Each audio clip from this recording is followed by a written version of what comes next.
Live from the tank on the campus of the College of Staten Island, CSI Sportsnet welcomes you into coverage of NCAA Division II women's basketball, streaming exclusively on Flow College. Tonight's non-conference matchup features the College of Staten Island Dolphins taking on the Yellow Jackets of American International College. Good evening, everybody. My name is Joe Foreman, joined on the call by Nicholas Pavona, and this is the McDonald's pregame show.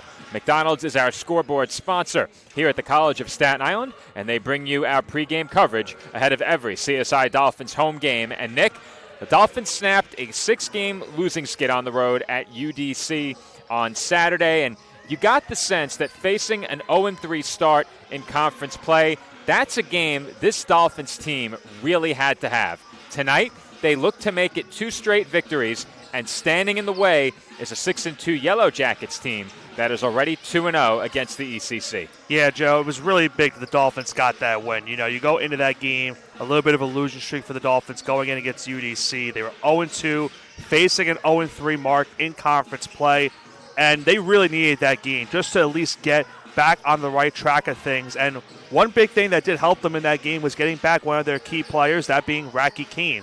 She did return the lineup, was a nice factor in terms of the rebounding department for the Dolphins, and I'll take those rebounding numbers in just a second.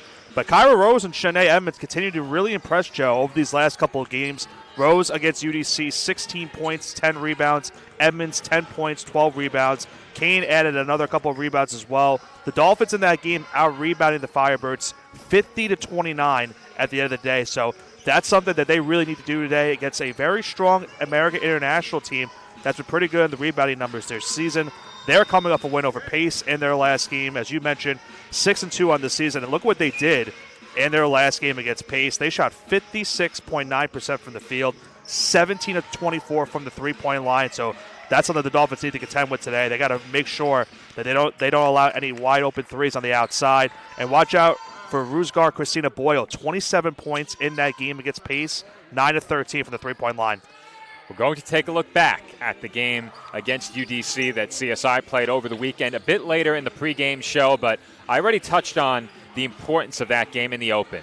Other than facing an 0-3 conference record if you lose that game, the Dolphins are now a few days into a nearly 1-month stretch without a single conference game.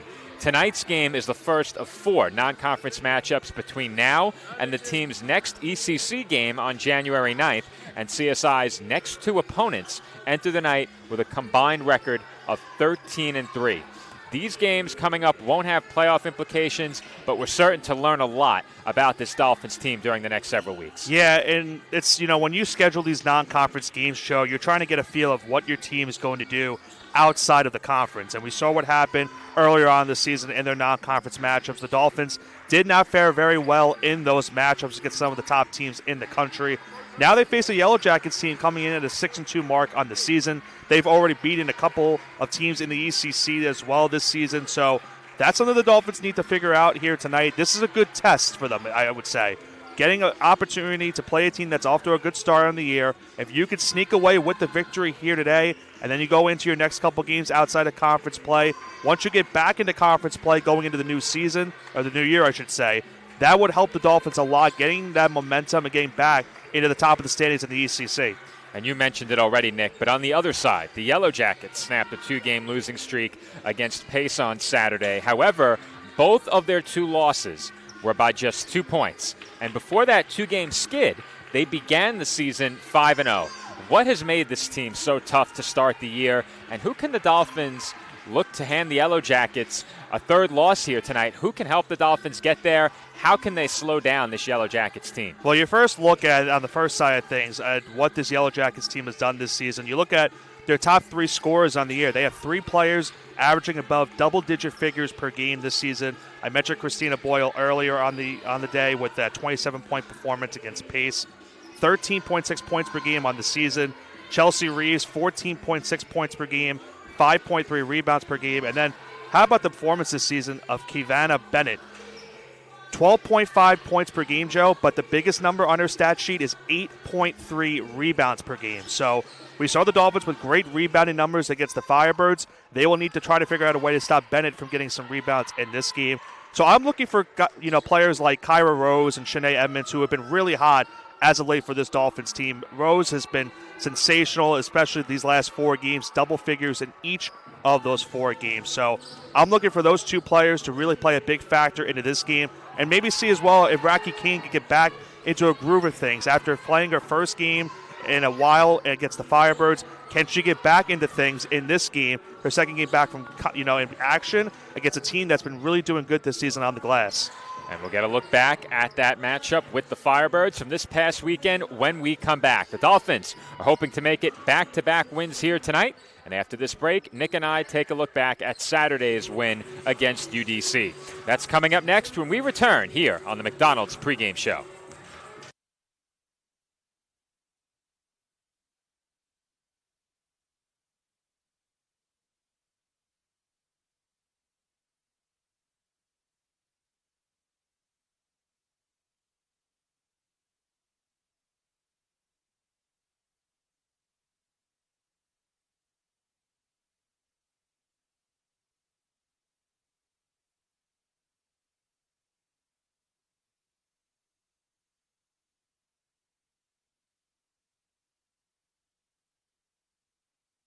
The Kettle Black on Staten Island, a top 5 wing joint in America by Food and Wine magazine.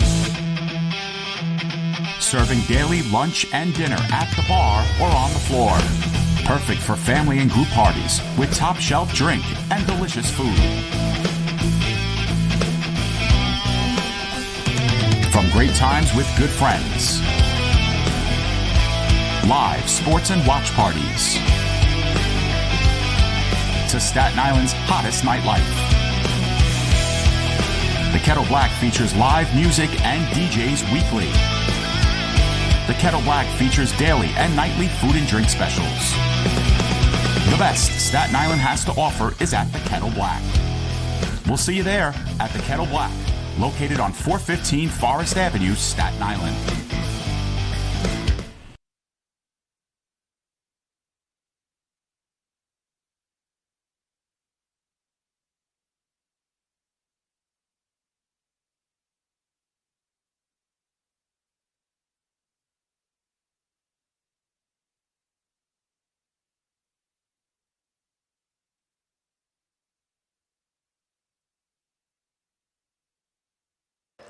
Joe Foreman back with you alongside Nicholas Bavona as we welcome you back into the McDonald's pregame show ahead of tonight's matchup between the College of Staten Island and American International College. And while we have some time ahead of the introduction of tonight's starting lineups, let's take a look back at CSI's first conference win of the year on Saturday at UDC.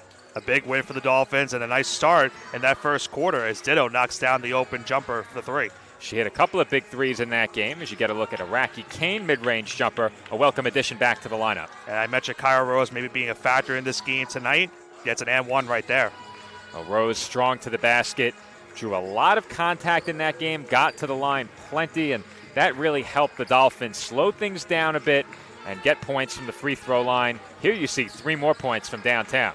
Yeah, Ditto with another 3-point shot there. How about Edmonds? Offensive rebound, gets the putback right there. Big game for her against the Firebirds. She was really good in the paint against UDC and had a lot of defenders collapsing on her as well. And then we see right there Edmonds ending the UDC run as the Firebirds making it close. Well, that was preceded by Rose to Edmonds on the break. There you see a bank shot from inside. Once again, it's Edmonds. And then right here, before the end of the third quarter, we see Dorothy Weesey with the ball, goes up towards the rim and gets that floater just before the buzzer hits.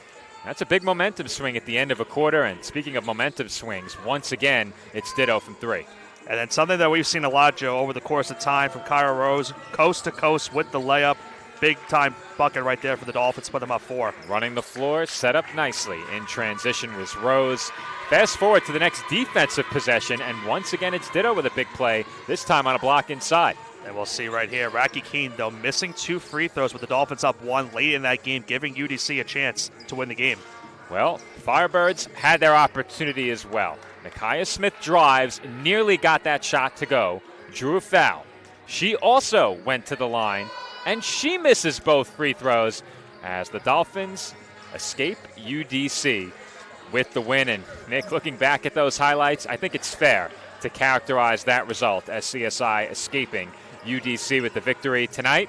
They face a team that's off to a strong start this season, and they won't be able to get away with some of the mistakes they made against the Firebirds. Yeah, no, you certainly can't, Joe. I mean, you give up that late foul to give them free throws at the end. You can't guarantee that they're going to go 0 for 2 most of the time. So the Dolphins did catch a break in that game. And sometimes you need those breaks to get your season back on track. So for the CSI, you get that win over UDC. You're now into the win column in conference record this season. Now, can you carry that into this game tonight? You're back into non-conference play. You're facing a team that's had a very strong start to the season.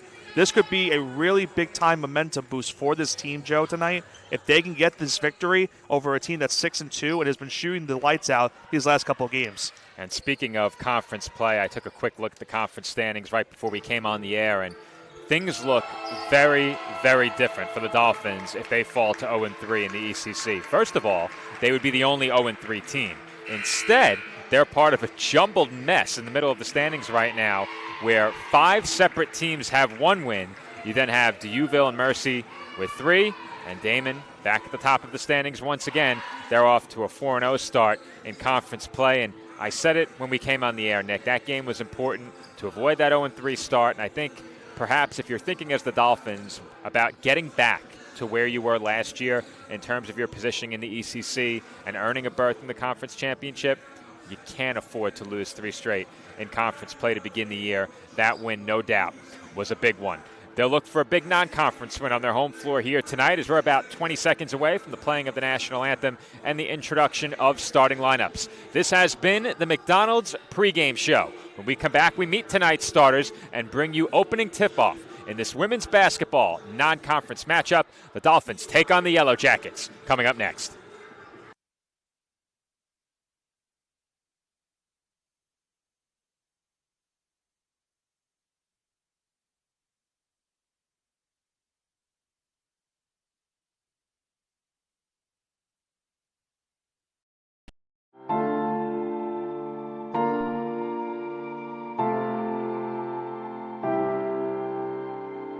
We've learned a lot from him, and we've probably learned more from him than he's learned from us.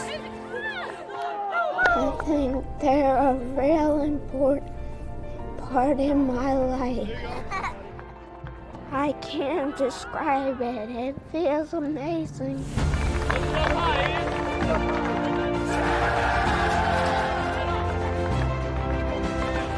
Team Impact is a national nonprofit that connects kids living with serious and chronic illness with college athletic teams, forming lifelong bonds and life-changing outcomes. Give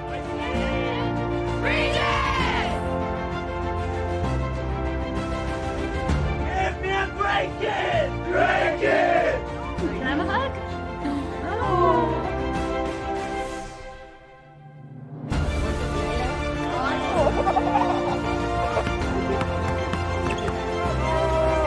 What's your favorite subject? Math.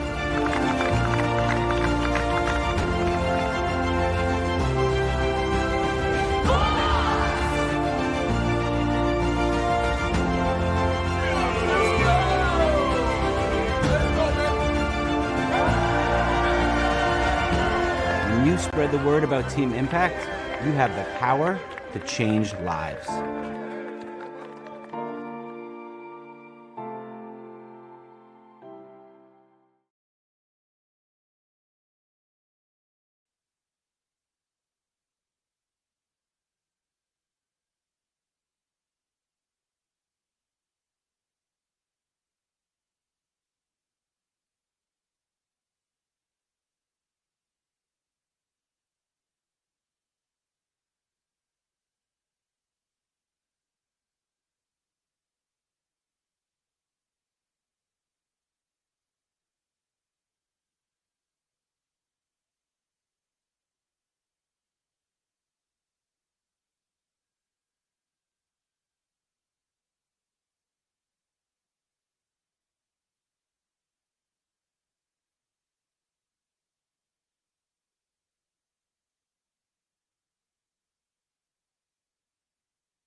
Joe Foreman back with you alongside Nicholas Bavona here on CSI Sportsnet as we approach tip-off between the College of Staten Island and American International College.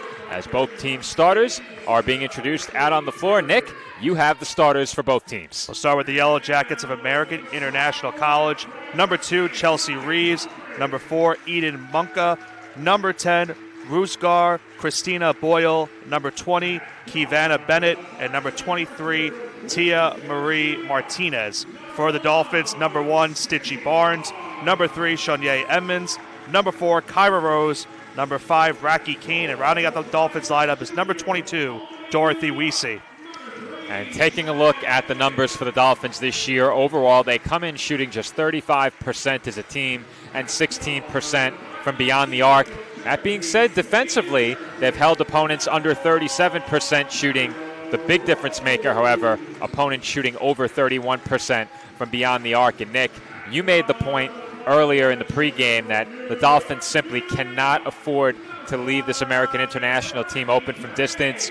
We've seen teams exploit the Dolphins from downtown, and last time you and I covered the CSI team here at home against Mercy, the Mavericks shot the lights out for much of that game and really put the Dolphins in a position where they could hardly afford to miss. Yeah, I mean, think about how that game started, Joe, because at the beginning, we saw that the Dolphins were going back and forth with them, and then the Mavericks just started making a bunch of three-pointers, and it's something that you and I talked about during the break, is that the Dolphins, if they're going to have a chance in this game tonight, we've seen them play that zone defense a lot of times this season. They cannot afford, when they play that zone defense, they can't afford to switch and not have someone guarding the perimeter. They've got to find a way to look out for any of these Yellow Jackets to shoot the three, and, you know, I'll make the pun. If they leave that wide open three, it's going to really sting for this Dolphins team tonight. We're just about set for tip-off as the sportsmanship statement is read over public address. It will be Raki Kane jumping against Kivana Bennett when we get underway from the tank.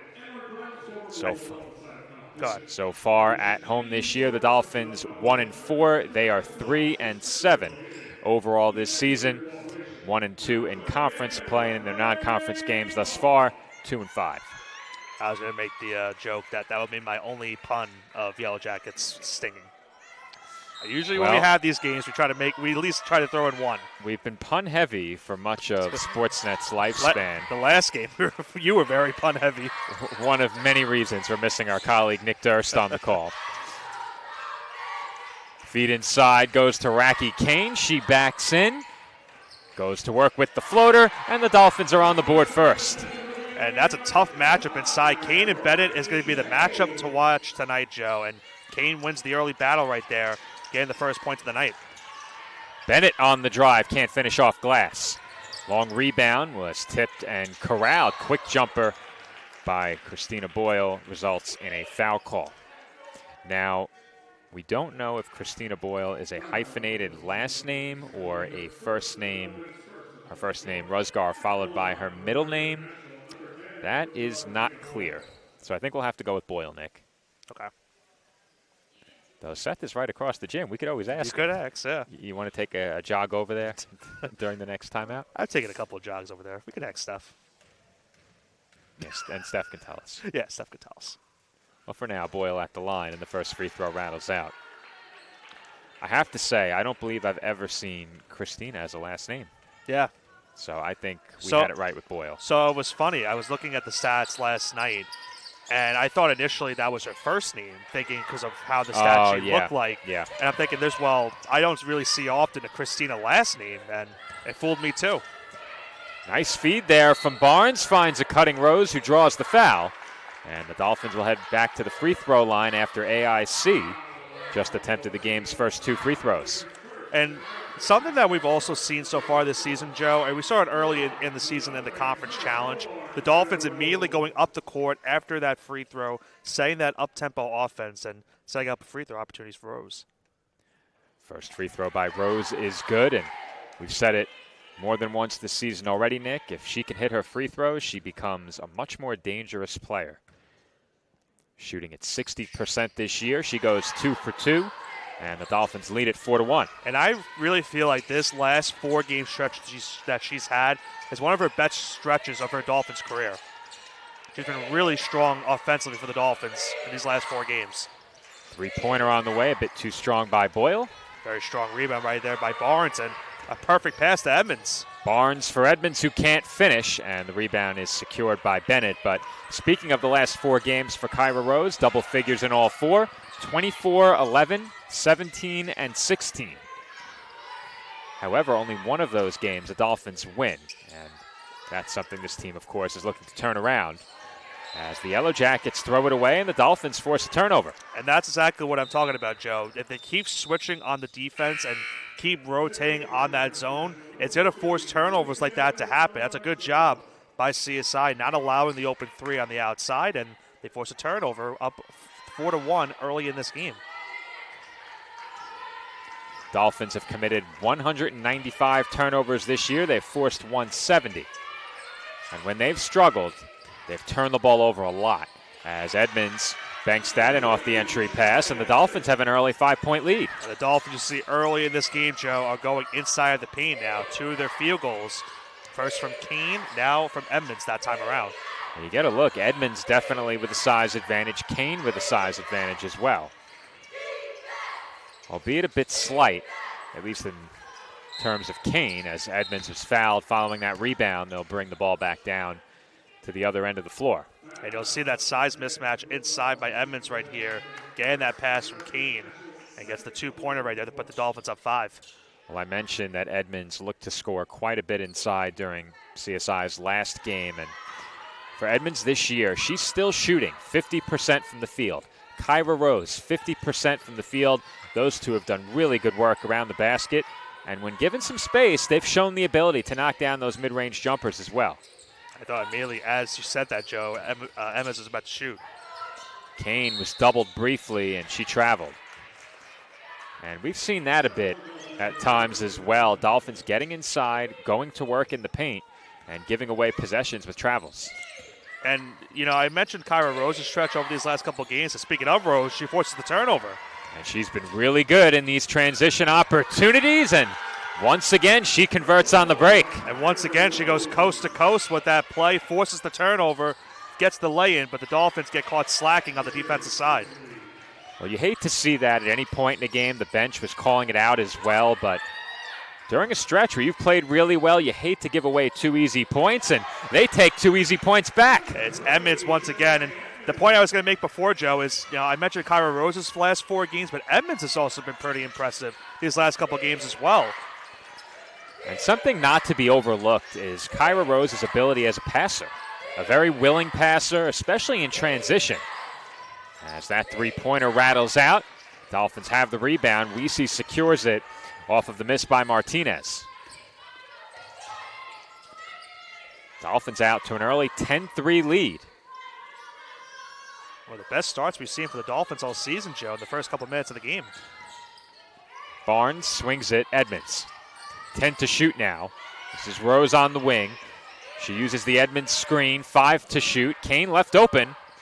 And that's a shot she has knocked down all season from the corner. And that's a shot that if you're the Yellow Jackets, you just cannot allow to have. It's good to see Kane back in the lineup. And the Dolphins are red hot to start this game. Reeves throws one up, can't hit. Rose has the rebound, and the Dolphins will slow things down. Well, if there's one player you can't leave open for that corner mid-range jumper, it's Kane. Barnes using the off-ball screen, gains a step, and lays it in on the baseline. Immediate timeout called by the Yellow Jackets. A nice play by Barnes. She got the pass on the outside, immediately saw that presence on the inside not there, and she goes for the lay-in. And how about the start for the Dolphins, Joe? They're up 11 going into this timeout. A great start for CSI. They lead it by 11, just over 4 minutes into the first quarter. We have 5:50 on the clock in quarter number 1. The Dolphins in front, 14-3.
5:50 on the clock in the first quarter, and it's an 11-point lead for CSI. 14-3 our score here at the Tank. It's been a well-balanced start for the Dolphins in this game, Joe. AIC basketball, and the Dolphins quickly take it back. They force another turnover. Rose finds Kane, and Kane can't finish, but Rose has the rebound, and she was fouled hard. Well, what I really liked right now from the Dolphins, Joe, is they're forcing a lot of turnovers to start this game. Another one forced right there. They had the numbers, and Kane misses on their layup, but it will be Rose now going to the free throw line once again. I'll tell you, Nick, she's hardly showing it, but I think her elbow hit the floor hard really hard right there. It sounded like it. It sounded like a wicked thud. And Kyra toughs it out as she heads to the line. First free throw too strong, and I said it during a previous broadcast. Not sure if it was here at home or one of the road games that I covered, but I'm not sure any Dolphin absorbs more contact on a game-by-game basis. Second free throw off the mark as well. Rose 0 for 2 from the line, and it remains an 11-point game.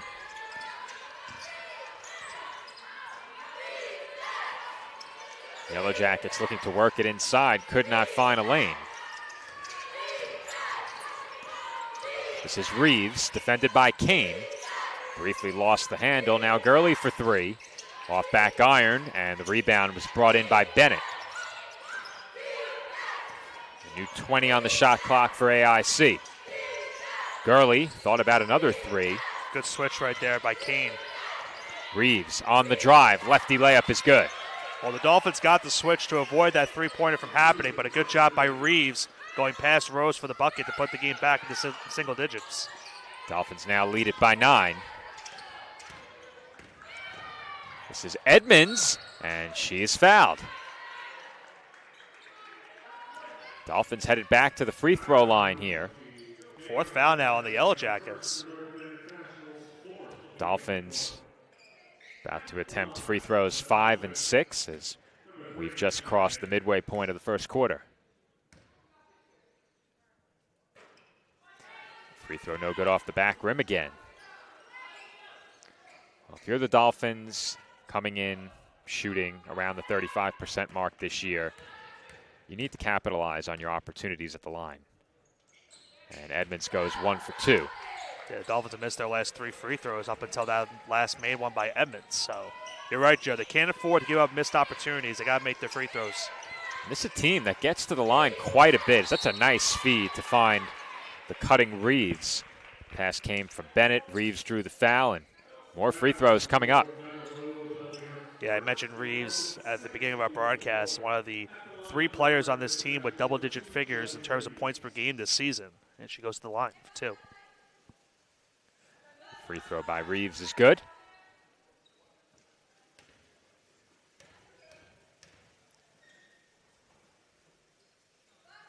And she's 2 for 2 from the line. Yellow Jackets within 8 now. Dolphins inbound, and once again will face some pressure as they look to work it up the floor. They navigate it well. This is Kane out to Barnes.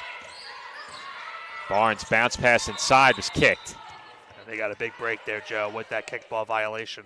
And that was a tight window to try and fit that pass through, but the Dolphins will keep it, and the shot clock resets to 20.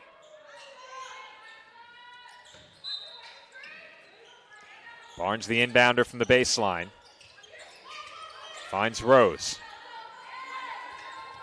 Barnes with it once again, defended by Reeves. This is Phelan. Back out to Barnes.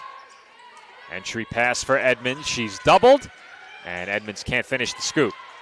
Yeah, it was a tough play for Edmonds right there. Got the inside pass, but a lot of traffic going up to the layup. And Reeves will head back to the line again. She wasted no time attacking off of that Dolphins miss. 2 more free throws coming up. Already in this first quarter, these free throws will be 11 and 12 between the 2 teams.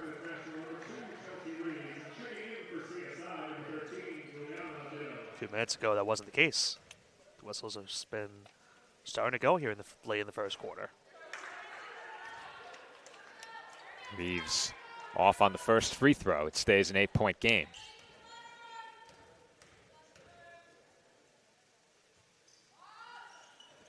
And she's 0 for 2 from the stripe, but the Dolphins tipped it right to Phillips. Reeves will attack again, got by Phelan, and draws another foul. Going right back to the line. Yeah, if you're the Dolphins, you have to find a way to keep Reeves out of the paint. She has that quick first step, something that we've said about many of the Dolphins at the offensive end. And Reeves using that quickness to her advantage to get to the line again. And in a matter of minutes, the fouls have gone from 4-1 in favor of the Dolphins to now even at 4. When you have a player who's been as aggressive attacking the basket as Reeves has early in this game, a byproduct of that often is trips to the line. And yeah. She's now attempted 6 free throws. And that might be the way that the Yellow Jackets try to fight their way back into after that early 11-point deficit, getting to the free throw line and knocking down those free throws. Dolphins with another pass through a tight window. This is Phelan. Inside for Edmonds, and Edmonds was blocked. That shot rejected by LaCroix.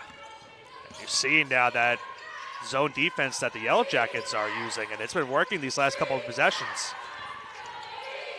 Another drive to the basket. This time it's Bennett with the finger roll. Nice job by Bennett right there on that finger roll layup. Here come the Dolphins again. Kane, short jumper is good. And they really needed that one as the Yellow Jackets started to claw their way back into this game early. But a big shot by Kane to put the Dolphins back up 6. 3 minutes to go, first quarter. As that was dribbled off Bennett's foot. Grant with it, top of the arc, swings it to the wing. Entry pass goes inside as LaCroix threw up a wild shot. Shot clock did not reset. That ball did not hit the rim. 5 to shoot now. Martinez with 1 to shoot. And Grant can't hit from the corner. Now we'll go to replay there. You think she got it off, Nick? I don't think she did. That was my instinct in real time. But you can let us know. We have a good look at the clock, a good look at the ball. What do you think? I don't think she got it. Let's run it back right here as that free throw is good. You see she catches it with 1 second. Yeah, no. She should not. So that will cost the Dolphins a point.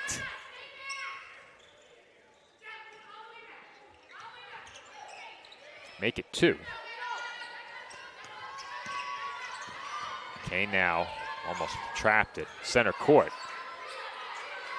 Under 2.5 to go in the opening quarter. Dolphins lead trimmed down to 4. This is Ditto into Kane. Kane given space, hits another. Yeah, I mean, if you're the Yellow Jackets, how do you give that shot up to Kane? You can't. You can't. Let her turn around and then give up the mid-range jumper. She's now got 6 points.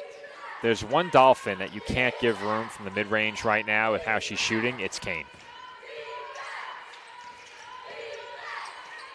This is Grant on the wing. Now Bennett defended well by Barnes. She looks to drive, was stripped. Good hands by Barnes. And she threw it away. That time, not good hands. Bit off on that one. I was about to say she'd give it, then she'd take it. But in this case, she'd take it and then give it back. Right idea, though. Ditto was open, just a bit too long on that pass. And that's something the Dolphins have been really good at this year, much of the time. Those long outlets off of rebounds, off of turnovers. That time just a bit too strong. And something that we've talked to Nicole Sarcone about a couple of times as well, Joe, is that certain number the Dolphins want to avoid in terms of turning the ball over. Speaking of outlets and good passes, how about that sequence? Yeah, great feed right there by Kane. And she does it all, Joe. She can shoot, she can rebound, and she can assist as well. Off the Boyle miss, the Dolphins turn it into a quick 2 points. They now lead by 8. Running floater, off back iron, no good. That attempt by Martinez had the Dolphins looking to run momentarily. They'll slow things down with under a minute to play in the quarter. Ditto well beyond the arc. Francis Torres threw it straight to LaCroix. And LaCroix couldn't gain the handle.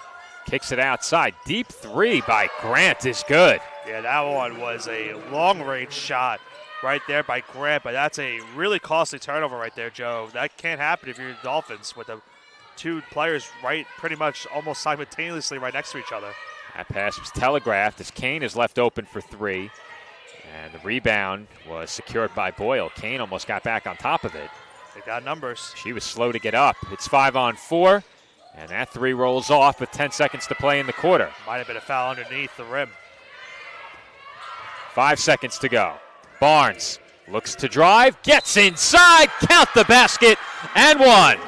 How about Stitchy Barnes getting that and one with just 0.7 to go on the clock to put the Dolphins back up by 7. Good patience by Stitchy Barnes, weaving her way through traffic, getting to the rim and converting on the floater with 0.7 to go in the opening quarter. She heads to the line for one shot. And one of the most impressive things about her, Joe, is that her vision is just insane because immediately as she got the ball, she knew where she had to go to set up that shot. And she completes the three-point play to put the Dolphins ahead by 8. And that will do it for the first quarter. A good first quarter for the Dolphins and a high-scoring quarter overall. The two teams combined for 40 first quarter points as CSI leads AIC 24-16 after one.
And we are back from the tank as we begin the second quarter with the Dolphins leading by 8.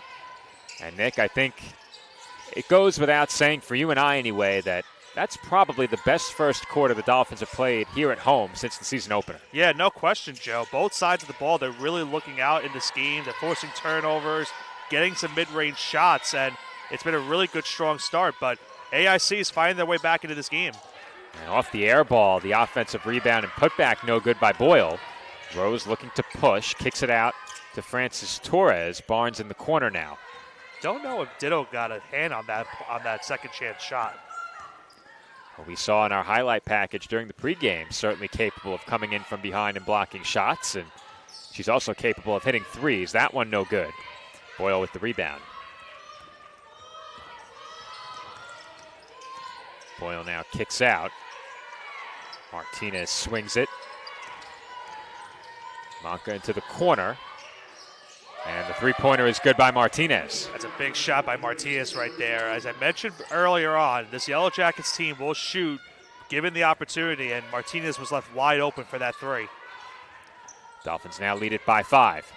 Kane up top for Barnes. Barnes over to Rose, who's looking inside. Kane doubled this time, finds an open Barnes. In and out. Rebound tipped. Kane's got it. Kane's for Francis Torres, and that is another easy 2 inside for the Dolphins. Dolphins get a little bit of a Christmas present right there off of that loose ball, and they get the assist as Kane delivers it. 20 to shoot now for AIC. This is Boyle. Defended well by Barnes. Entry pass inside, and first attempt won't go, but the second try is good by Bennett. Yeah, I mentioned Bennett's numbers on the season in terms of rebounding. A tough player to guard against, and nice job by her getting that putback to put them back within 5. Rose over to Barnes inside. Francis Torres, no good off the window.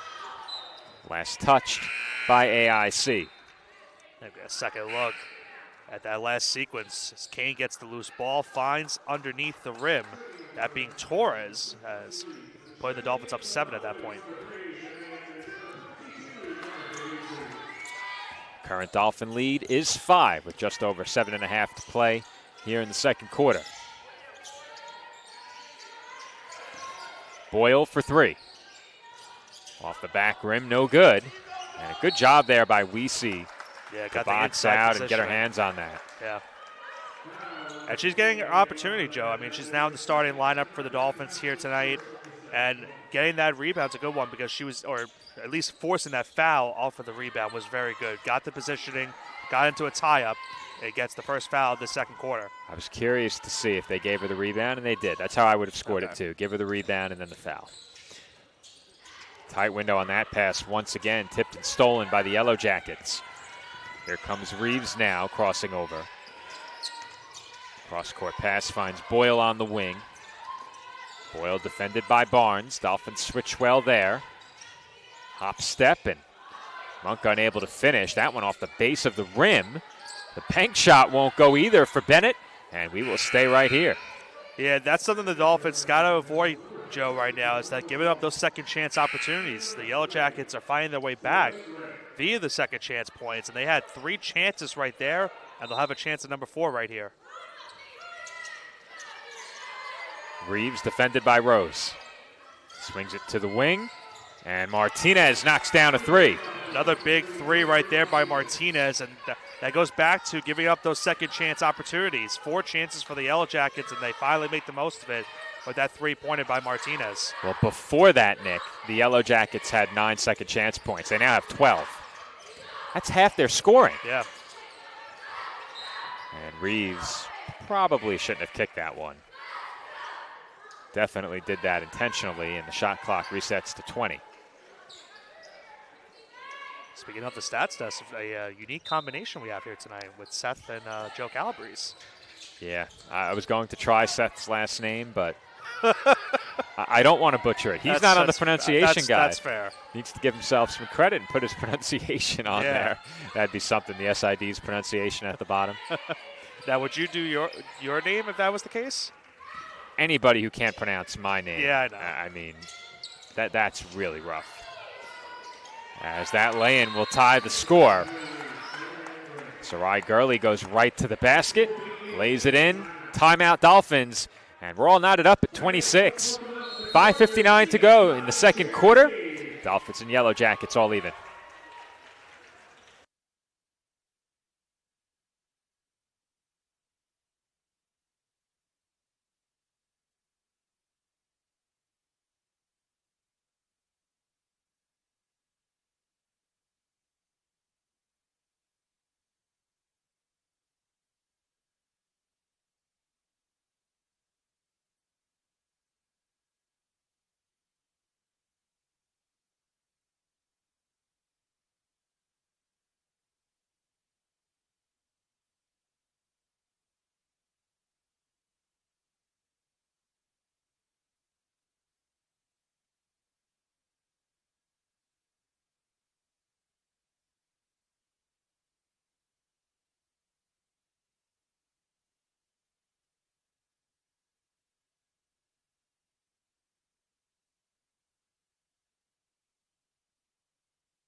Under 6 minutes to play in the first half with the Dolphins and Yellow Jackets all knotted up at 26. This is Phelan on the wing over to Barnes, 20 on the shot clock. Barnes almost threw that over Edmonds' head. Edmonds threw it away, and here comes AIC. Martinez met by Ditto and blocked. Offensive rebound by Gurley. She throws up an air ball, And now Reeves kicks it outside. Gurley had some time. She didn't have to throw that one up so quickly. Yellow Jackets looking a bit rushed as Monka draws the foul. And that's a tough one for the Dolphins right there, Joe, because if Edmonds had seen just a couple seconds earlier, she had Kyra Rose wide open underneath the rim. Left her feet to make that pass, kind of got tied up in midair, and from there it became a Dolphins turnover. And that free throw no good by Monka as we remain tied, but we've said it, Nick, when things have gone south for the Dolphins, turnovers have been a big part of it in most cases. They're losing the turnover battle 7-4 as Monka misses both free throws, but you said it, the second chance points have played a big role in this turnaround for the Yellow Jackets as well. And Nicole Sarcone, mentioned it one of our last interviews with her, as Ditto misses that 3 offensive rebound by failing, that they want to keep the turnovers down to a number of 15 going into their games, and they're already at the halfway point mostly in this first half. Pass inside to Edmonds, and it's stolen again. That's turnover number 8. Corner 3 on the way. No good. Good job by Barnes to get outside just the last second to force that contested shot. Long outlet to Edmonds, who circles back to the perimeter. Rose off the shot fake, gets inside and can't finish. Dolphins are definitely looking for a foul call right there for Rose when she went up, but no call on the play. And Nicole Sarcone saying Rose was pushed in the back. The official says no. No. We can pick up everything. Coach Sarcone asking what he was looking at. Might have been looking Sometimes those exchanges are funny. The floater won't go for Monka. She's blocked by Ditto. 3-pointer off the mark. And the attempt to save it by Martinez ended up in the hands of Edmonds. I can't believe that ball didn't go out of bounds. Good play by Martinez to keep it in at least. Joe and Seth look like they're on point over there. The synergy. I'm watching them go through these sequences, and they are unfazed. You would have never thought that this is their first time working together. I don't know. Lou might get replaced. If he's watching back at home, Lou better be on high alert. Meanwhile, it was Barnes who missed the jumper at the other end. Now Monka inside. Can't convert the bank shot. Reeves will try a 3 off another offensive board. And again, the Yellow Jackets have it. Jump ball. And finally, the whistle blows for a jump ball.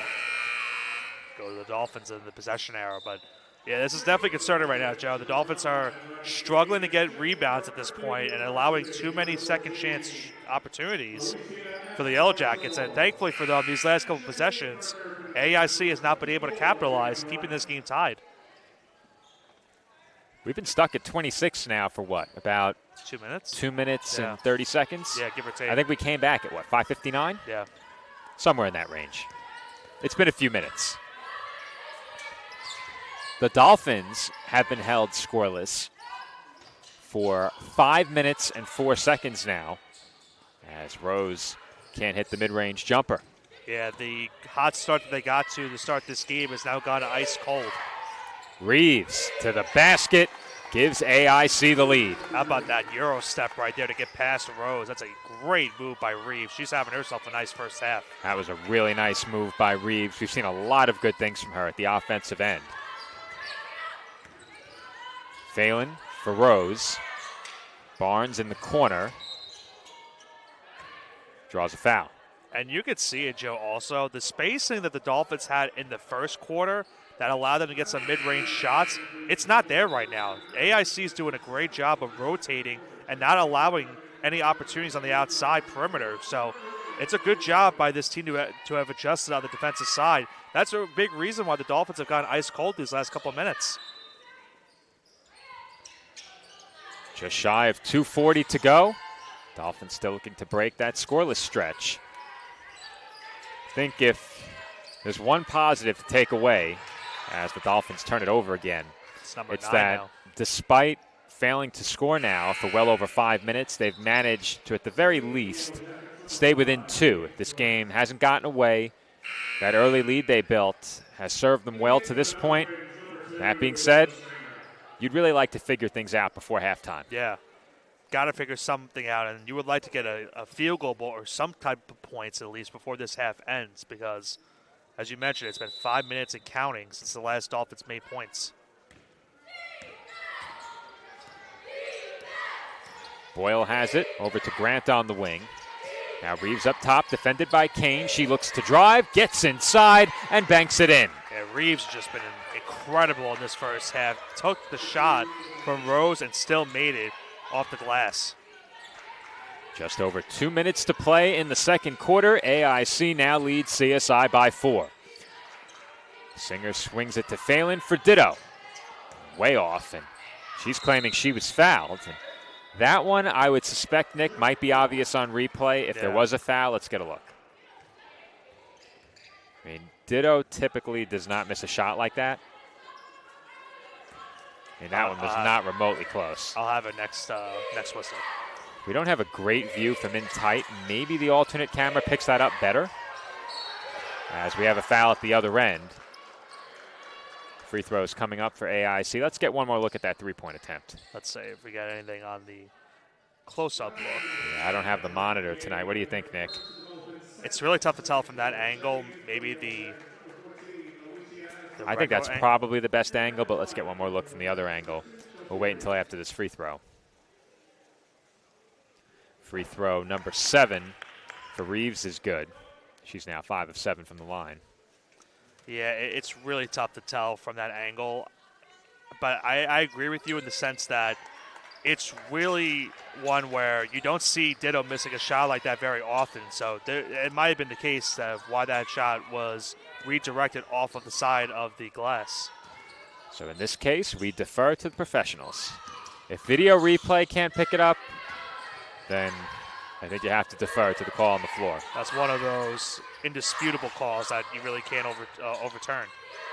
2 free throws for Reeves made it a 6-point game. Phelan way short from 3. There's a nice job by Kane. Yeah. She was able to save that one. Dolphins will have only 3 seconds, though, on the shot clock, Joe, so it's going to be a quick inbound and shot that they take right here. Chamorro couldn't believe it as Kane was able to contort her body around her and throw the ball off her leg. Thinking this is going to go to Phelan. Well, Nick Stradamus. 2 seconds now. Where does it go this time?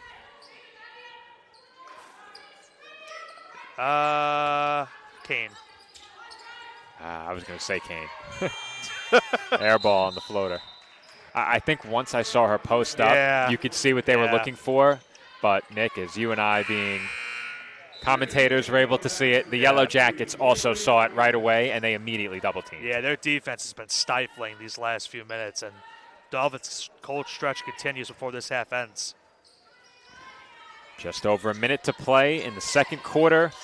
Dolphins have not scored in over 7 minutes. And there's another air ball, this time by Phillips, and Dolphins will take it back with an even 1 minute on the clock. Yeah, it was a good move by Phillips, but just a little bit short on that floater as we're under a minute now to go in the first half. This is Rose, triple teamed. Finds Singer for the pull-up. No good. And the rebound is pulled in by Reeves.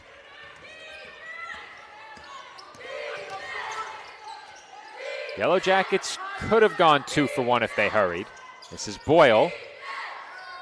She kicks it outside. Phillips now over to Reeves. Reeves for Martinez. Martinez step back 3. And I think that was blocked by Kane. That was definitely blocked by Kane. Now, I thought I heard it, but I didn't see it until the ball landed 20 feet short of the basket. Kane can't hit that 3. Long heave up the floor, stolen by Kane. How about that effort? 5 seconds to go in the quarter. Might have been fouled in that play. 2 seconds now. Rose on the pull-up. Down she goes. There was a lot of contact in those last couple of seconds. I think she bumped knees with one of the Yellow Jackets on the way up, but that will do it for the first half. Our score, AIC 32, Staten Island 26. The TLC Physical Therapy Halftime Report featuring women's basketball head coach Nicole Sarcone coming up.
Joe Foreman back with women's basketball head coach Nicole Sarcone. Coach, let's start with the good. One of the best quarters from your team here at home this season to open the game. What worked so well in the first? I think it's just the energy they brought. It's nothing different. They believed in what we were doing on the defensive end, and it led to offensive opportunities. It's really just their energy. I don't think it was much else. Scoreless stretch to end the second quarter. How does the offense get back on track to start the second half? We got to shoot confidently, and we have to start making better decisions with the basketball. You have to know your teammates and know what positions you're putting them in and hit them in those best positions. And then we got to knock it down when we have the opportunities. All right, thanks, Coach. Best of luck in the second half. Women's basketball head coach Nicole Sarcone, kind enough to join us for our TLC Physical Therapy halftime report. When we come back, third quarter gets underway from the tank here on CSI Sportsnet, streaming exclusively on Flow College.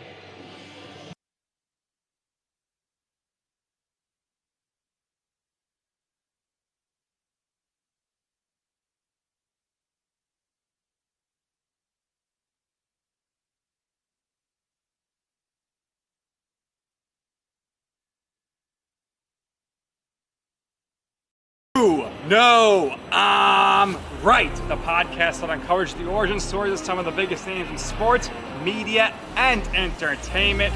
Nick Durst here along with Joe Calabrese. Here we are, 200 episodes later, about 150 episodes with guests, our friends, soon to be your friends. Well, it's pretty clear, Joe, that it's all about You Know I'm Right, the podcast. That's my You Know I'm Right moment.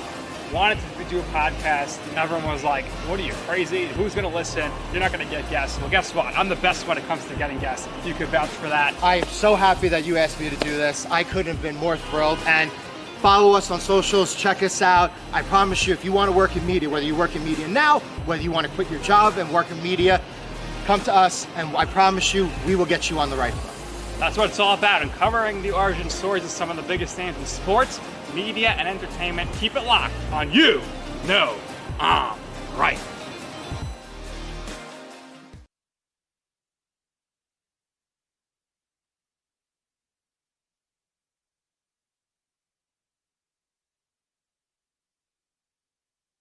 The NCAA sponsors 90 national championships each year, none of which could happen without officials. There's an urgent need for sports officials across the country, as they are retiring 4 times faster than they are coming in, leaving shortages at all levels of sport. The NCAA recognizes the importance of officiating on the student-athlete experience and is dedicated to the recruitment and retention of new officials for all sports. There are many great reasons to become an official. Stay in shape and get paid to do so. Meet new people and build relationships within a tight-knit community. Give back to the sport you love by creating a fair atmosphere and upholding the integrity of the game. Say yes to officiating. Visit ncaa.org/say yes to officiating for more information on how to get started.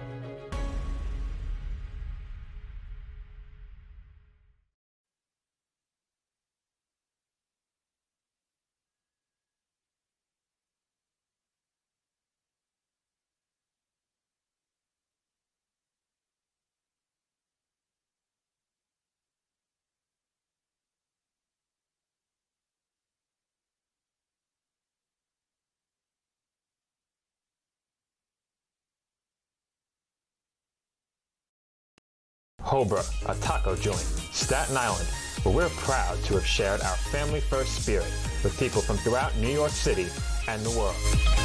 With indoor dining available both at the bar and on the floor. Or step outside for additional seating and an outdoor bar. Serving beer that's crisp, ice cold, and worthy of a day at the beach. Cocktails that explode with flavor.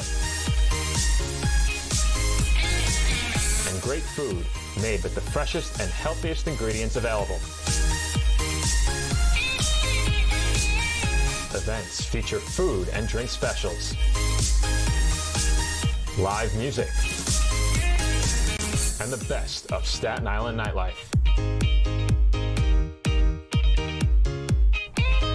Your CSI Student ID saves you 10% on your dining order at Hobra. Visit us at 412 Forest Avenue, Staten Island.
Sports fans, we cheer on our favorite teams at fields, gyms, arenas, and stadiums. But have you ever wondered what it's like to be a referee? Verbal abuse from fans, parents, and coaches is the #1 reason why many referees are walking away. And they're not being replaced quickly enough by new ones. So put yourself in the official shoes, act with respect, and be officially human.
Sports fans, we pack stadiums, arenas, and local gyms every day. And every sports fan is uniquely human. Seeing each play with your own eyes, triggering your own emotions. And as humans, we won't agree on every call, but we can act with empathy and consideration. So put yourself in the official shoes. Be more than a fan. Be officially human.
Third quarter about to get underway from the College of Staten Island, where the Yellow Jackets lead the Dolphins 32-26. And Nick, we said it at the time, the first quarter that the Dolphins had was one of their best quarters, not only of the season, but certainly their best quarter that we've seen from them here at home since the opener. What went wrong after that? It really came down to it. How about that went right. That definitely went right. Emmons gets the M1. Hopefully she's okay. She's a little bit worrying down on the court. But I think what really went wrong for the Dolphins is obviously, first off, they go 8 minutes without scoring to end that half. That definitely plays a factor. But it really came down to how AIC's defense was in the remainder of that half. Their zone defense was really, really stifling the Dolphins. They really couldn't find any open shots. They then were getting opportunities on the outside. And I think a big number that we mentioned in that first half was second chance points. That was a huge factor in this game. The second chance point total is 12-2 right now in favor of AIC, as there's an N1 right there. Well, Reeves spent a lot of time in the first half at the free throw line. She's 6 of 8 from the stripe, and with that last make, she now has 14 points. But something that you didn't touch on that really stood out to me in that first quarter from the Dolphins, and something that I mentioned at the time, when you're not shooting it that well, and the Dolphins have shot pretty well in this game, around 43%, but for the season they haven't shot it that well. In that first quarter, they got to the line plenty. They did not get to the line one time in the second quarter. Yeah. And I think that's a big reason why they really slowed down offensively. As for Reeves, that last basket gave her 16 points, the free throw 17. She's now 7 of 9 from the stripe and leads all scorers. As the Dolphins turn it over again. That's just another careless turnover that cannot happen. That's been a big story right now of this game, but they will get the ball back. Well, I don't think that pass was going to end in anything other than a backcourt violation there. Well, the Dolphins have done some good things defensively in this game, especially early on. They forced, I think it was 3 turnovers in the first 5 minutes of the game. They've only forced 3 since. And even when they went on their cold stretch from the offensive side, they were keeping this game close because of their defense. Kane nearly traveled there, finds a cutting Barnes, count the basket, and the foul. And what was really good about that play right there from Kane, Joe, is she initially wanted to throw that to the outside to Dana Phelan, who was at the 3. She did not do that. She didn't force the pass. She then drove onto the inside and found Barnes underneath for that and 1. Stitchy Barnes to the line for one shot. And like I said, Nick, I think if the Dolphins can find their way back to the free throw line a bit more often, attack the rim, good things will happen. Remember how the game started. The Dolphins had a 4-1 favor in terms of fouls. It went to 4-4 quickly, and then it was AIC that got in favor of the foul call. So Dolphins would love to get back to the charity strike if they can. Reeves kicks out into the corner now. Martinez outside for Reeves again. And Reeves had it poked away from behind, and the Dolphins were last to touch it.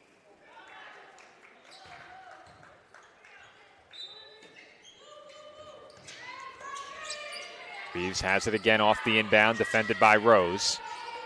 Outside, Boyle. No good from downtown. And a big collision there between Kane and Munka results in a foul call on Munka. It's now 3 quick fouls on AIC. Just about 1:30 in this third quarter. We talk about getting to the line a bit more often. 3 early team fouls on your opponent's a good start. And you highlighted early in the broadcast during the pregame that the Dolphins would not be able to afford leaving shooters open from 3 in this game. So far, they've done a really good job making things tough as Kane goes to work in the post and scores. But AIC is just 3 of 15 from deep.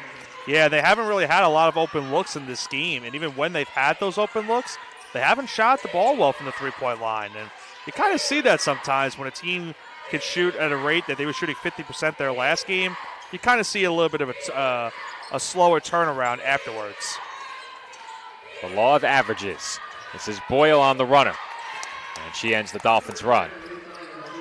And for Boyle, I mean, that's a bucket that she really needed, because after that 27-point performance against Pace, she's been really not been involved in the scoring tonight. Failing a bit short on that last 3. The Dolphins had scored 5 straight before that basket by Boyle. And now the Yellow Jackets have scored 5 straight. That was Martinez again, and she's been deadly from the outside in this game, Joe. And how quick of a turnaround was it from that missed shot to the wide open 3? 3 of 6 now from downtown for Tia Marie Martinez. Phelan for Edmonds, out to Rose, bounce pass, tipped, and brought in by Barnes, who scores. And I think that was one of the adjustments that Nicole Sarcone and her team was making at the half. Don't force the pass, find something at the last second. And speaking of that, how about Edmonds with that rejection right there? A two-handed stifling rejection of Phillips by Edmonds. Cross-court pass, Phelan for Rose. Rose to the basket, count it, and one. And once again, Jada Phelan could have shot that initially, Joe, once she got the pass, but made a nice play, found Rose underneath, got the and one, and now Rose will once again go to the free throw line. Well, the Dolphins have done some good work in the paint during the opening minutes of this third quarter. For the game, the Dolphins now with 28 of their 37 points in the paint. And I think if you're CSI, that is a recipe for success. If you can score a lot inside, put yourself in a really good position. Loose ball. Force another turnover. Here comes Edmonds. Bounce pass for Ditto, and she did not have a lane. Rose now looks to get inside, is tied up and fouled. And that's 5 on AIC. Rose will go back to the free throw line. And Reeves saying, my bad. I like when players take accountability for stuff like that.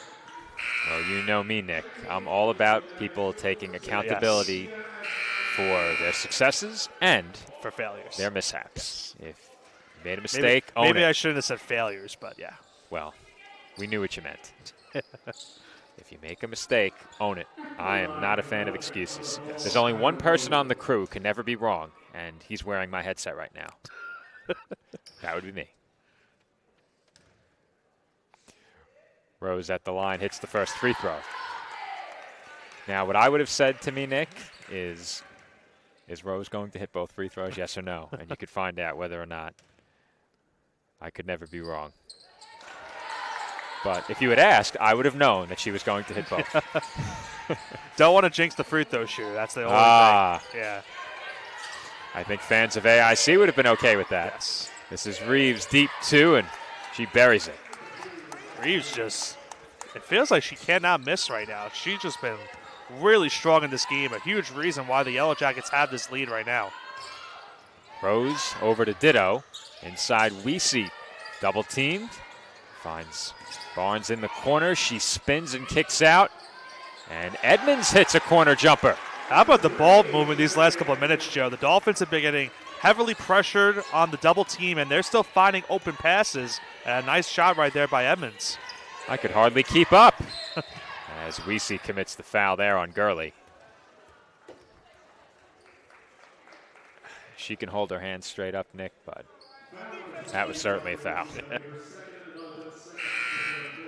Yeah, certainly was the case. Yeah, the hand stayed up there for a while. I wasn't sure if that was a way of saying I went straight up or if it was just a matter of fact. Gurley to the line, her first free throw short.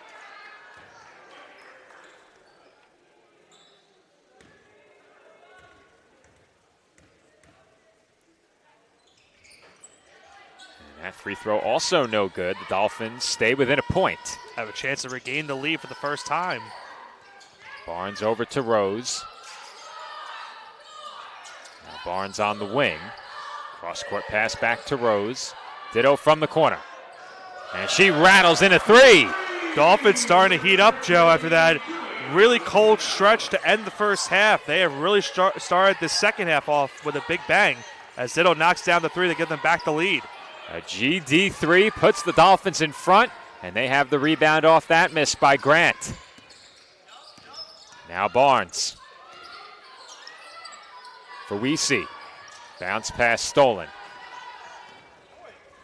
The outlet ahead, too long, as Gurley couldn't reach up and grab it. And that will send us to a media timeout. Dolphins regain the lead with 4:55 to go in the third quarter. Our score, Staten Island 44, American International 42.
Under 5 minutes to play in the third quarter, with the Dolphins now leading by 2.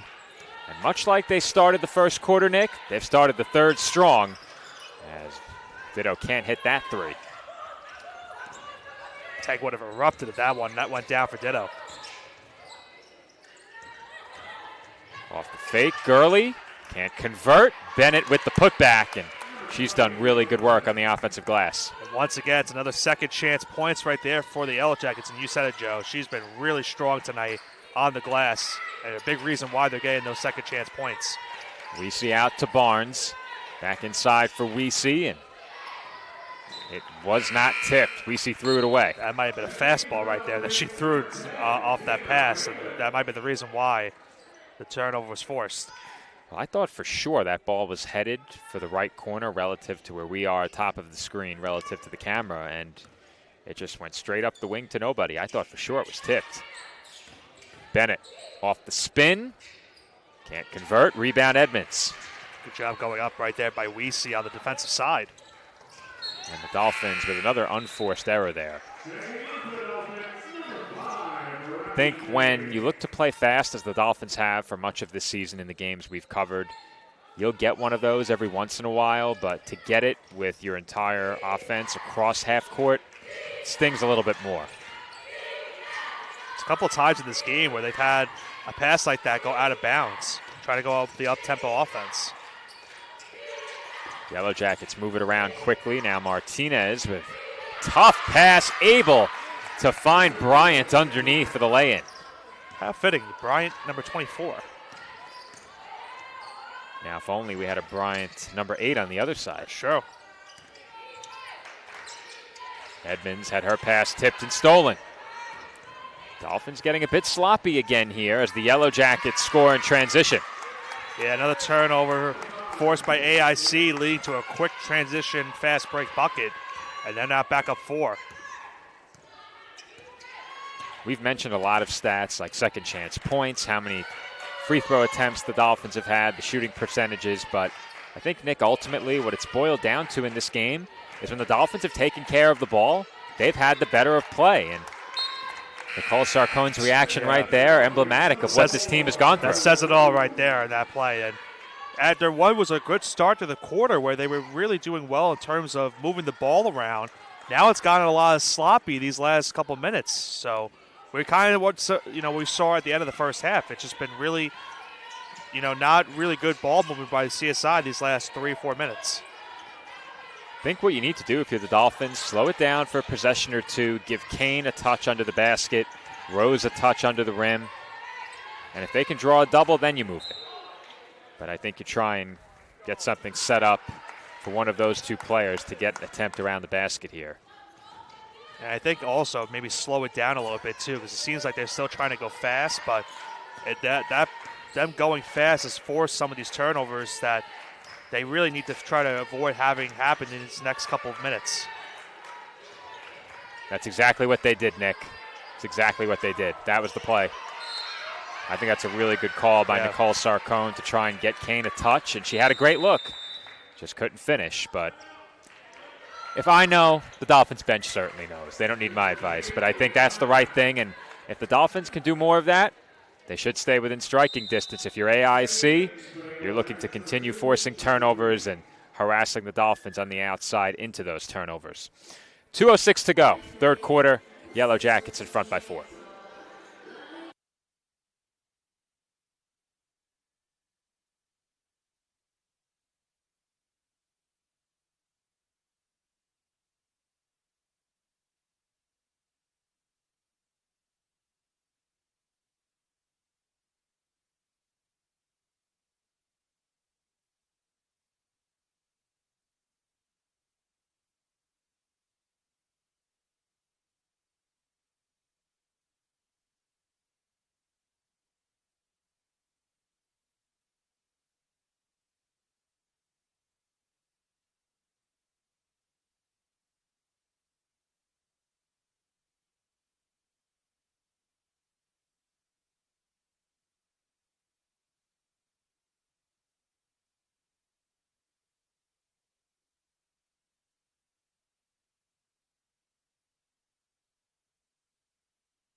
Just over 2 minutes to play in the third quarter, with the Dolphins now trailing by 4.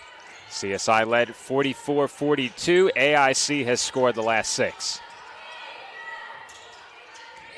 Bennett lost her footing, and a foul was called on Kane.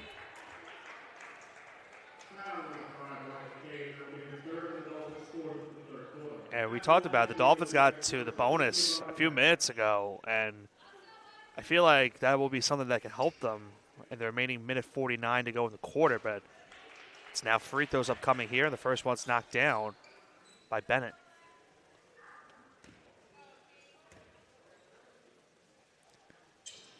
Second free throw also good. AIC now in front by 6. And the way this quarter started, Nick, it seems almost as if a switch flipped. Yeah. And that sort of happened in the second quarter, too, where the Dolphins just hit a wall. Right. It's somewhat similar. It was the start of this quarter was the Dolphins in the first quarter, and then at the midway point of this quarter was how the Dolphins played in the second quarter. Rose on the baseline looking for room, finds a cutting Ditto, and Ditto can't finish. Last touched by the Yellow Jackets. Ditto maybe trying to force a foul on that play with that layup, but to no avail.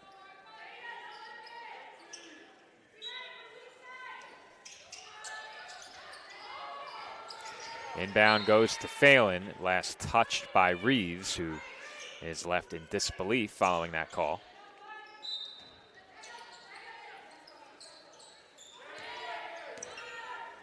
Eight seconds to shoot. Ditto for Rose. And I think she stepped on the baseline. Yeah, the ball was going out of play, and Ditto tried to keep it in play, but she did definitely step on the baseline. So another Dolphin turnover. Really hurted them these last 5 minutes.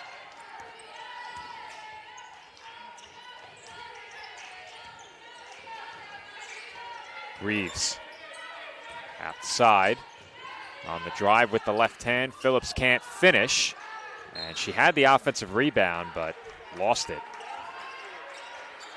Big break for CSI right there. Turnover for the Yellow Jackets as we are now under a minute to go in the quarter.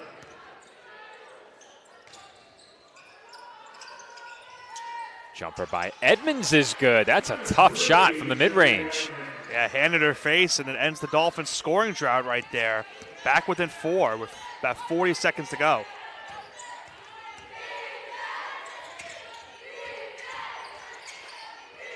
Phillips swings it. Martinez almost zigged when I think Phillips expected her to zag. And Rose may have gotten a piece of that shot by Bennett. Here come the Dolphins. Probably play for the last shot of the quarter right here. Barnes looks up at the clock. 15 seconds here for CSI. They can take their time.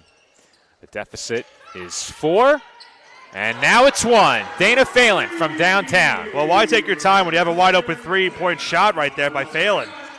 That's a big DP3, and Bennett answers right back at the buzzer. A KB3 right there.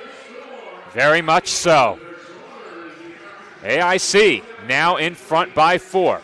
As the third quarter comes to a close, the Yellow Jackets lead it 53-49.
Fourth quarter getting underway from the tank where the Yellow Jackets lead the Dolphins 53-49. Dolphins took control in the early going during that third quarter, but the Yellow Jackets seizing command back at about the midway point of the third. Dolphins pulled to within 1 on a Dana Phelan 3. At the other end, the Yellow Jackets answer with Kivana Bennett from downtown.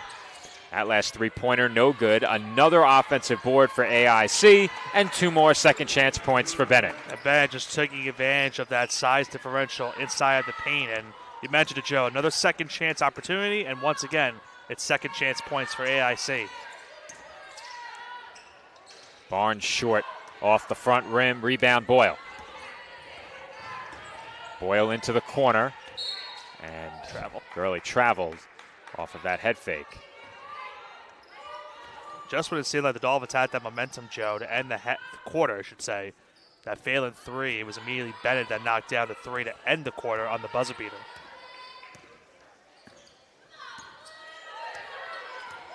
Barnes with it now, using the Edmonds screen, finds Phelan.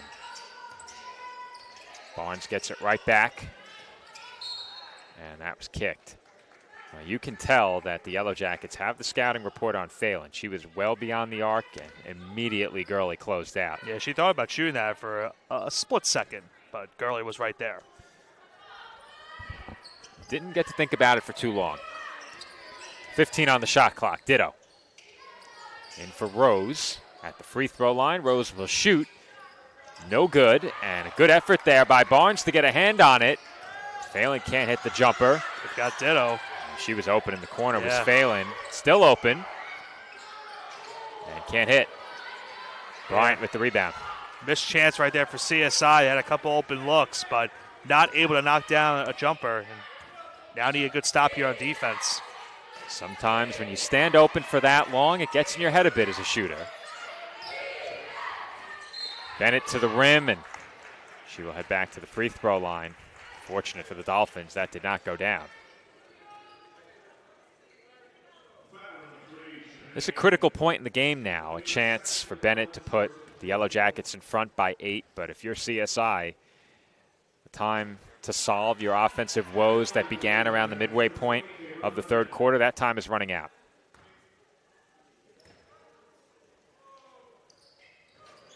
Another 0 for 2 trip to the line. We've seen quite a few of those in this game from both teams. Yeah, I see. Has not been able to knock down their free throws as of late.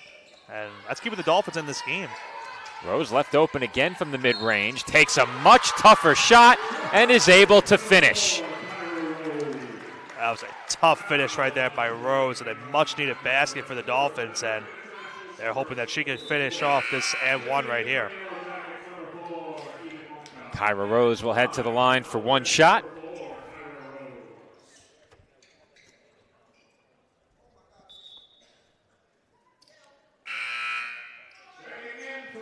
Substitutions as well as Rackie Kane checks back in for the Dolphins.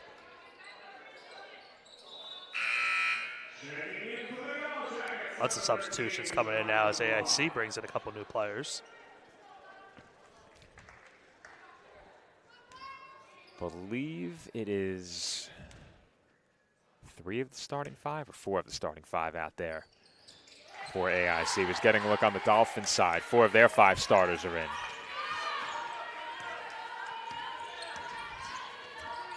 Free throw makes it a 3-point game. They have 3 of 5, Joe. And that 3 no good by Boyle. Again, the Yellow Jackets track down an offensive board. Overall rebounding now favoring AIC 38-28. Boyle kicks out. Munka to the wing. 2 to shoot. And barely getting that off was Gurley. She's down on the floor, and the Dolphins have numbers. Rose for Edmonds. And she was stripped on the way up. Late whistle came in. Yeah, that was a hard foul right there. As the call's on Reeves. Initially, it looked like there was not going to be a foul call there. Well, now 2 fouls on Reeves in this game. Not be a shooting foul, though, so Dolphins will have to inbound. The foul came before the shot attempt. It goes to Edmonds. She gains a step. Kane not ready for that pass. And unable to hit the turnaround. Attempting close, but looked like Kane was going to have some room to work with if she was prepared to receive that pass. Yeah, I thought for a second Edmonds was going to go up with that one and take the shot, but just like Kane, she was not expecting it. Going up there, not a bad option either. I think you need to strike that balance between keeping the ball moving and not being too tentative around the rim. As Rose with an emphatic stuff of that shot inside. Let's get a look at that one from in close, Nick. I think we probably had a good look at that one. We'll have to wait just a bit, but Rose with a big defensive play, leaving the Yellow Jackets with just 4 to shoot. Reeves from Martinez, no hesitation, cannot hit from 3. Well, there was one player you want to give that shot to, it's Martinez with the way she shot tonight, but chance for the Dolphins now with a 3-pointer or a 3-point play, they could tie the game. Also, something to watch. Bennett has 4 fouls. Yeah. That is definitely something to keep an eye on. It's the reason she's not in the game. And to that point, Dolphins need to rebound without her out there, and sure enough, they've done it. A turnover right there by Barnes. All alone is Grant, and her lay-in is good. Yeah, Barnes, that one just was one where she got the rebound. It was a loose ball, trying to make a play, and it got past Kane and leads to that 2 right there for Grant.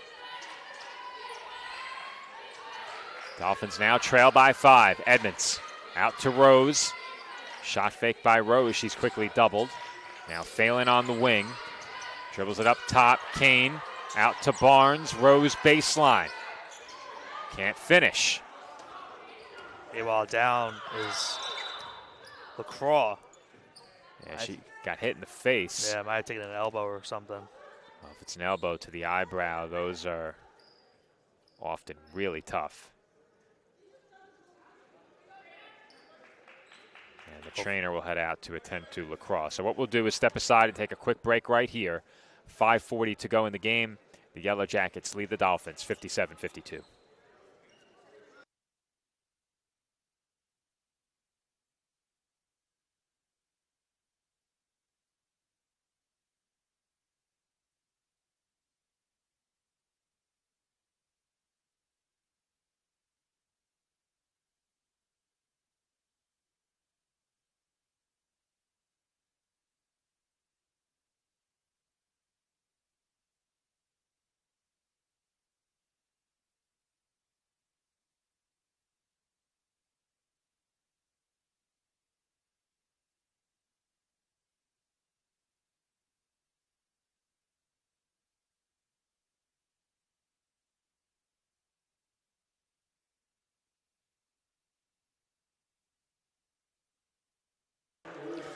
5:40 on the clock as we play on in the fourth quarter. It is AIC basketball after Jemima LaCroix was helped off by the trainer. And it looked like she was pointing to her chin. So she took a shot from Kyra Rose, attempting to go up inside. Appears okay. We'll see if she gets back into the game with under 5.5 to go. Yellow Jackets now with just 8 to shoot. Bryant in the corner, defended by Barnes, kicks it outside. Phillips swings it, 2 on the shot clock. And Grant, the recipient of what you and I would probably call a grenade, Nick. Yeah, that's definitely the definition of it. That's tough. Kane out to Rose. Her mid-range jumper is way too strong. Edmonds saves it to Phelan. Kane for Rose. Inside, does not get the roll. Tries again and banks it in. If first you don't succeed, try again. Rose knocks it in and makes it a 3-point game. Big basket from Kyra Rose, and the Dolphins now trail 57-54. Rose now with 13 as that shot won't go. A wild attempt inside. Yeah, they were definitely looking for a foul on that play right there. That one nowhere close. Barnes for Edmonds, left wide open. The bench wanted her to shoot it, and instead Barnes draws a foul. So we're going to look at that second chance opportunity for Kyra Rose, knock it in. That putback, a big one right there, and Barnes now will go to the free throw line. And Joe, we were talking about it before. I have the replay here of that Kyra Rose block before we go into our media timeout. I was also trying to pick up who that last foul was on. If it was on Reeves, that's 4. Nice rejection by Rose earlier on in this quarter, but we'll have to see, Joe, as we go to the media. Foul was on Bryant. So we head to break with free throws coming up for the Dolphins. Our score with 4:19 to play. American International 57, Staten Island 54.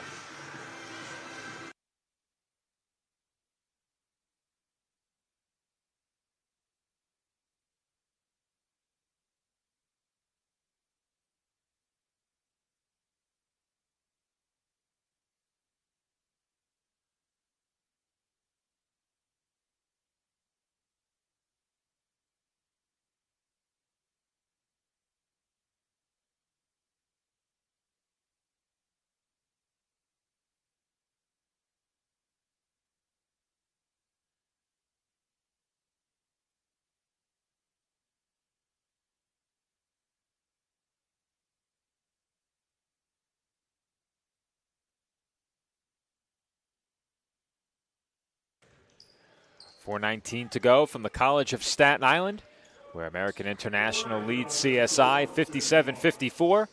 And a chance coming up for Stitchie Barnes to make this a 1-point game, and her first free throw was good. Biggest free throws of the game so far right here. Barnes knocks down the first, makes it now a 2-point game. Dolphins had 7 free throw attempts in the first quarter. That last attempt was their 8th since as Kane pulls in the offensive board and ties the game. She pretty much just threw that one into the rim, Joe, and she ties the game now. It's a 3-point play for CSI. Kane with a strong rebound and perhaps an even stronger finish. As you said, Nick, she threw it off glass and in. We're all knotted up at 57. Reeves crosses over to her left. Defended by Edmonds, kicks out. Boyle swings it. Martinez, now Reeves. 5 to shoot. Reeves drives left, double teamed inside and throws it in. How about throwing it in right there? It's Reeves this time. And trading punches back and forth of these two teams. Chelsea Reeves with a circus shot. She now has 21. Kane doubled. Phelan swings it. Rose left open. Tie game. Good ball movement once again for the Dolphins. Phelan was open for a second, found Kane on the perimeter, and knocks down that jumper to tie the game again at 59. Big clutch basket from Kyra Rose. Reeves from Martinez. Back out to Reeves. 15 on the shot clock. Boyle on the wing. Uses the screen and swings it. Now Bryant in the corner goes to work on Kane. 7 to shoot. Munka, tough finish over Edmonds. Both teams trading tough baskets these last couple of minutes as the Yellow Jackets will call a timeout. Kristen Hutchison has asked for time. 2:50 to go in what has been a back-and-forth affair. AIC over CSI, 61-59.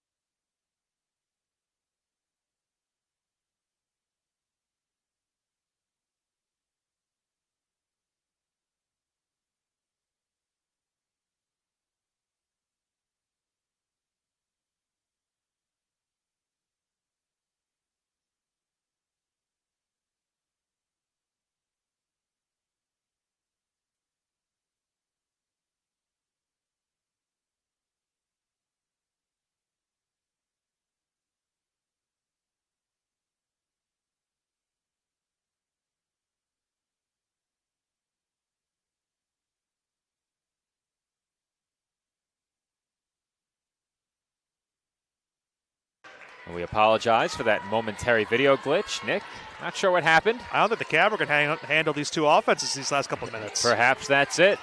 That's beyond our control. These two teams better tone it down. Hopefully not. No. Edmonds in the corner almost threw it away. Cross-court pass for Barnes. Flips it to Rose, and Rose will go to the could line. not finish, but Edmonds was fouled. Yeah. So Edmonds. That was Edmonds, you're right. With the 15th foul on AIC. And for Nick, they got that up there quick. Yeah, it was. I was trying to save. I was trying to save you. I blame Stephanie for being too good at her job. Stephanie takes responsibility for that. I still cannot be wrong. The Dolphins nearly turned it over off the inbound. They do. That's a bad time to give it away if you're the Dolphins. Yeah, that one hitting off the leg of one of the AIC players, but it leads to a turnover. And you're right, Joe. That's a really costly turnover now. Approaching the 2-minute mark. That foul was on Reeves. It is her fourth. Bennett is also back in the game with 4 fouls. There's a foul right there on Barnes. Well, the Dolphins have a few to give here. So the Yellow Jackets will inbound from the sideline with 20 on the shot clock and 2:06 remaining. Peyton Grant will check back in as Sarai Gurley heads to the bench. CSI could really use a stop right here. Martinez outside for Grant. Now Reeves up top, defended by Rose. Entry pass Bennett. She goes to work on Kane and can't get that shot to go down, but again the Yellow Jackets have an offensive board. Well, the Dolphins are trying to tip it and find one of their players, but it tipped right towards Martinez, and now 10 seconds to go on the shot clock. 8 to shoot. Reeves. Rose defending once again. And how about that pass? It nearly got through, but... Now here's the question, Joe. Did they possess? Yeah. I don't think so. I couldn't see it through the referee, admittedly, Nick. If they're going to do anything, it'd be maybe a second on the clock. Yeah, I don't think the Dolphins possessed it. To be honest, Nick, I lost the ball completely through the official. Shot clock violation's called. I think that's the right call. Given where we are directly on the center line, the sideline official often is directly in our line of sight at one end of the floor. And here in the second half, it's been at the offensive end for AIC. So great awareness, though, nonetheless, on that play by Edmonds, seeing that cutting pass underneath to force that shot clock violation. Barnes in the corner finds a cutting Edmonds who nearly lost it. Now Kane open. And she rattles in the mid-range jumper. Friendly bounce goes the Dolphins' way. We're knotted up again. Just over 1 minute remaining, all knotted up at 61. What is it about these AIC games, Joe, that get very close here at the tank? You know, that is very true. First meeting on the women's side, but the games we've covered on the men's side have been close.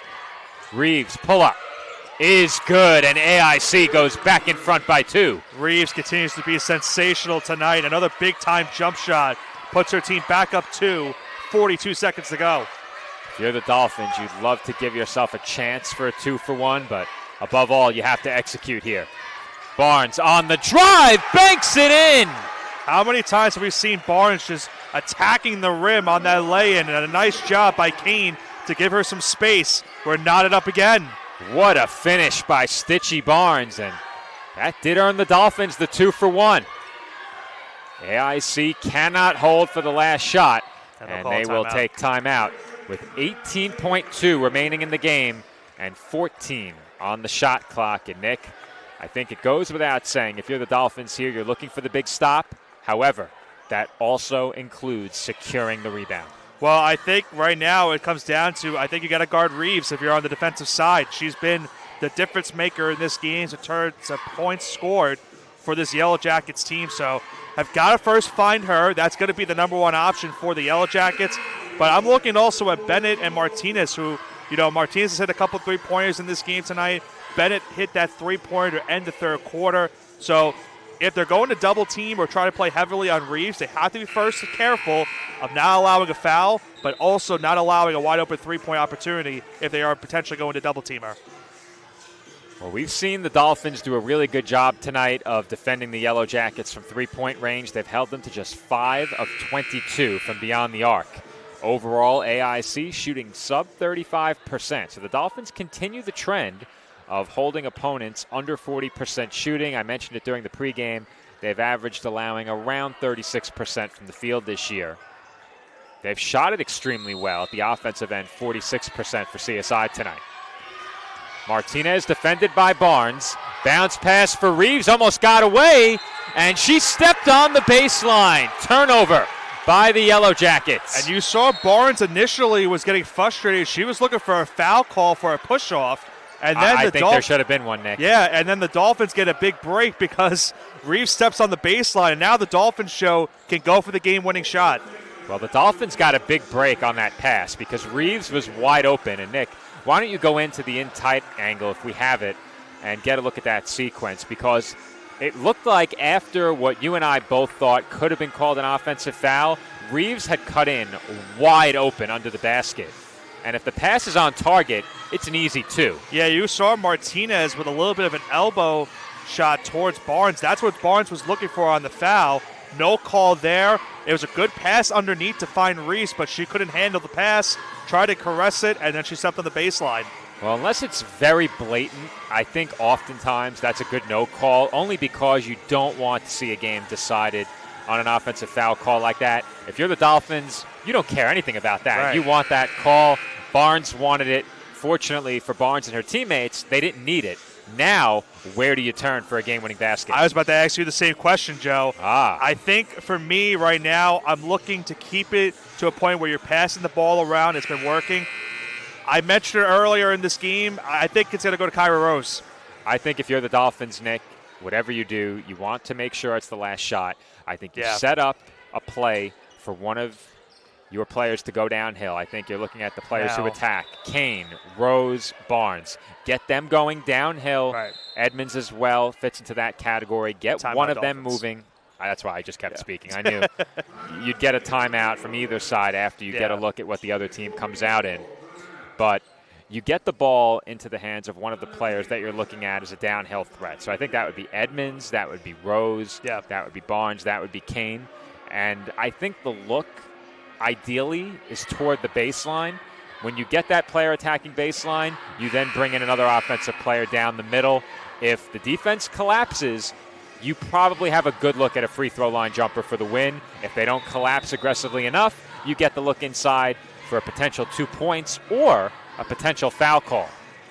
Does someone have that Luis Armas moment in them right now? Well, that was now, 3 years ago? 3 years ago, yeah. 3 years ago, the Dolphins knocked off AIC in a big win here at home. I'm trying to remember what the score of that game was. I don't think it was the similar score, but it feels like it's close to it. I think the highlights of that game might be on YouTube, so you could go back and check it. Yeah. But with 11.9 to go, the Dolphins have it and a chance to win. Barnes gets going, downhill, finds Rose. Rose, 5 seconds remaining. Out to Phelan. Phelan for Edmonds for the win. She's short. And tips it in! Rocky Kane throws it off glass and in to win it. Are you kidding me? What a finish at the tank. And the Dolphins win it. 65-63. Are you kidding me? How did that go in at the last second? Rocky Kane, we talked about it, Joe. big-time addition to get her back in the lineup, and she gets the game winner at the buzzer. Phelan is short, and Kane makes no mistake on the putback.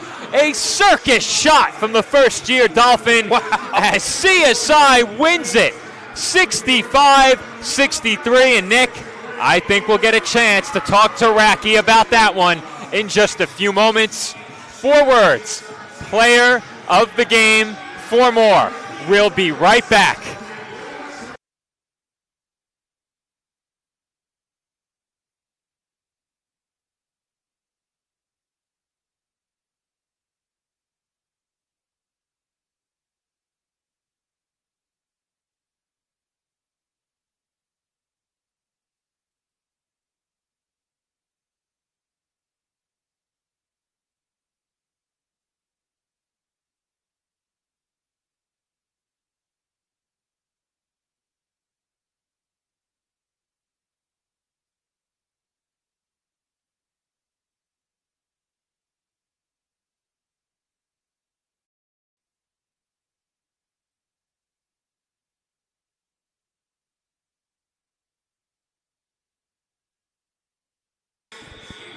All right, we're back here for our TLC Physical Therapy Player of the Game interview, as my broadcast partner Joe Foreman is joined on the court by Racky Kane.